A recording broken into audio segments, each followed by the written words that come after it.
Set your minds on things above. So, ibig sabihin, fix your eyes on our Lord Jesus Christ, not the world. Ibig sabihin, not the world. Ibig sabihin, ituon natin ang ating kaisipan sa ating Panginoon Jesucristo sa iyong ating mga mata. So, hindi tayo nakatutok sa mga problema ng mundo. Kailangan ituon natin ang ating mga isip sa mga bagay na makalangit at hindi sa mga bagay na makalupa. So kaya nga ito hinihikayat tayo bilang mananampalataya na ituon ang ating mga iniisip, ang ating mga puso, ang ating kilos sa mga bagay sa langit, sa kaharian ng Diyos at sa kanyang mga layunin. At walang hanggang mga halaga, sa halip na maubos ng pansamantalang makalupang alalahanin.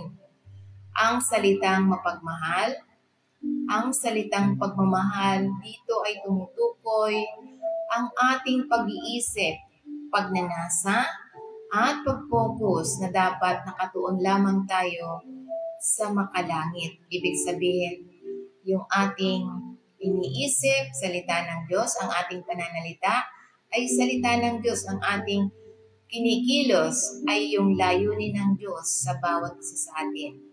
Tinawag tayo nito na mamuhay ng may makalangit na pananaw, na inuuna ang mahalaga sa Diyos, na tumutulong sa paghubog ng ating mga saloobin, pagpili at kapayapaan sa pang-araw-araw na buhay.